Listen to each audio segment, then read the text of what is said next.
Okay, so we've moved past the cast on, and now I'm focusing on socks with the 2 at a time.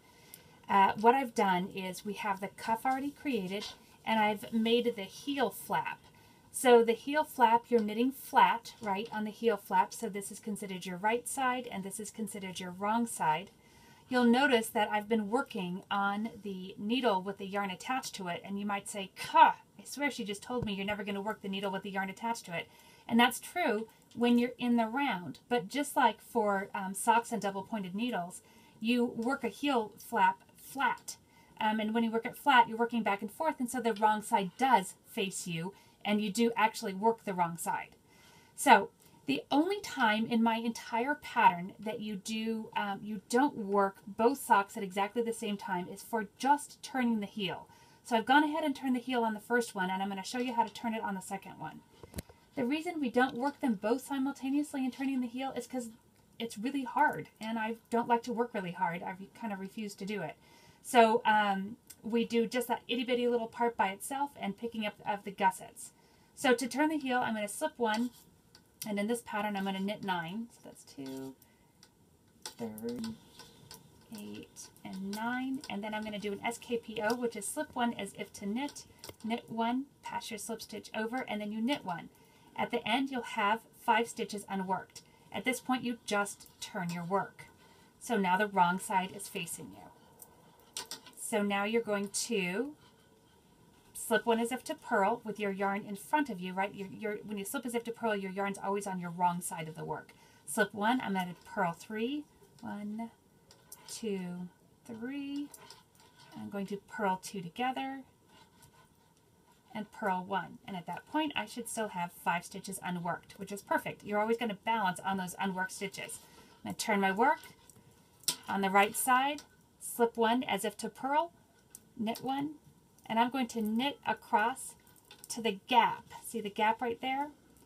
And I'm going to slip the first stitch, knit the second stitch, and pass that slip stitch over, and that closes that gap up, and then work 1 stitch. Turn to the wrong side, slip 1 as if to purl. You're going to purl again to that gap, and you're going to purl 2 together over top of the gap. Purl 1 and turn. Slip 1 as if to knit.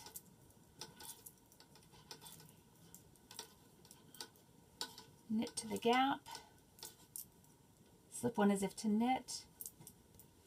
Knit 1, pass your slip stitch over, and knit 1. Turning my work again. At the very beginning, I'm always slipping as if to purl.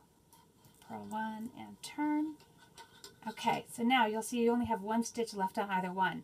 So now we know we can't really do the decrease and knit 1, so we're just going to go ahead and do that final decrease. I'm going to slip 1 as if to purl, knit across, get a little more yarn.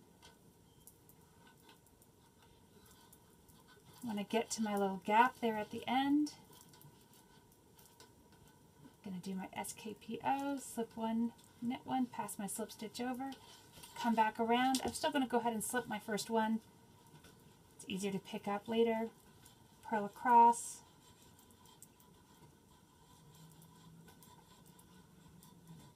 And when I get to those very last 2, I'm going to purl 2 together. Okay, that leaves me with 10 stitches for my heel. Okay, I'm going to work across my heel stitches, and then I'm going to come down and pick up a knit 12. So I'm going to work across my 10 heel stitches. Okay, where I pick up, you can see this little edge of stitches right here. So you've got 1, 2, 3, 4, 5, 6, 7, 8, 9, 10, 11 elongated stitches. So I'm not going to come into this very first one, which I've already just worked on the edge. I'm going to come in right here, pick up this entire stitch. This very first one's always a little weird, so I just pick up a little extra so as not to get a hole. So that's 1, 2, 3, and I'm picking up that whole side stitch. 5, 10, 11. Those are all of my long slip stitches. Now when you look down in here, you're never going to go into this gap because you'll get a big old hole in it. So there's one itty bitty little stitch right here, and that's your 12th one that you're going to pick up.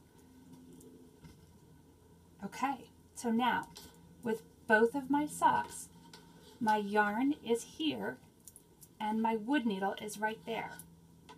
doing this one too. If I flip her around for you, my yarn is here and my wood needle is there.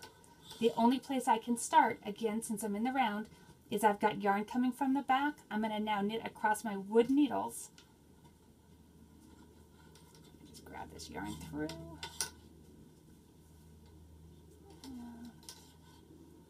Okay.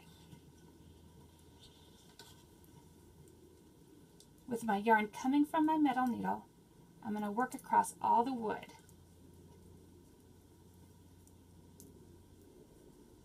And just knitting. I'm back to doing everything 2 at a time, exactly as I have for the entire time, other than just that little bitty turning of the heel bit. So I'm working across my wood, and then I'm going to go to the next wood needle. Just this one. Come right in here, get my yarn untangled a little bit.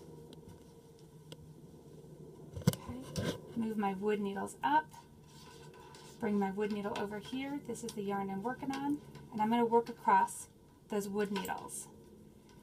What I'm trying to do is get the yarn over to the other side of the sock gusset so I can pick up those gusset stitches. But obviously I have to work across the front to get there. Okay. Now, once I'm there, give me a second to straighten out my yarn. This is what happens when you do stuff in a hurry. Okay. So you have your heel stitches are done, one half of the gusset is done, and the front half of your cuff is done. What we have to do now is pick up these gusset stitches.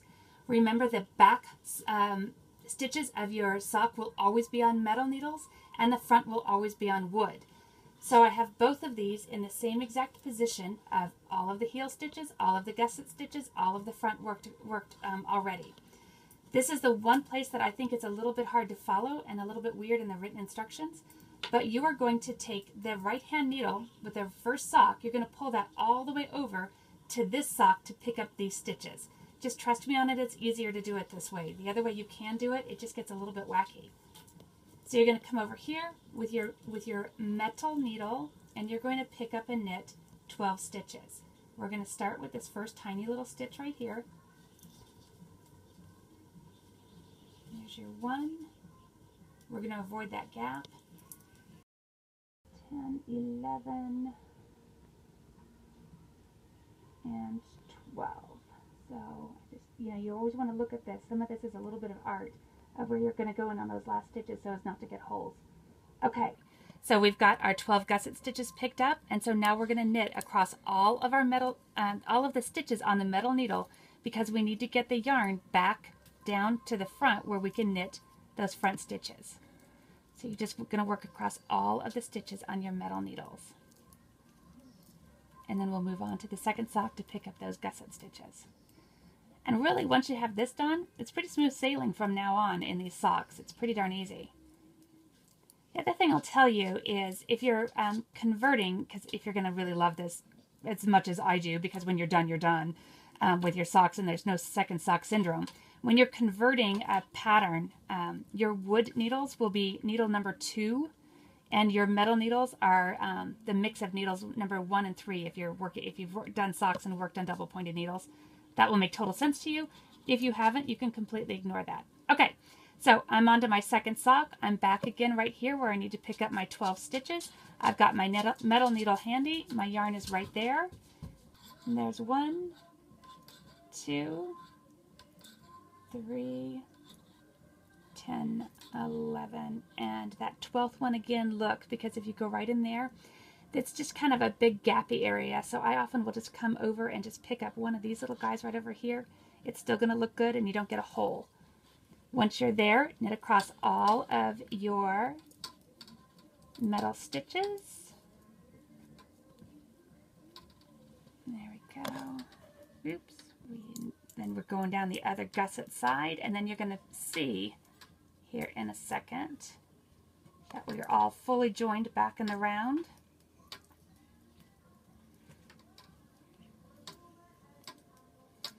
And your metal needles are going to feel a little tight and a little weird at first, but that's because you have all those extra gusset stitches on the other side.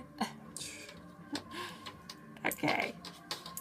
My neighbors are blaring music. Okay, so let's see here.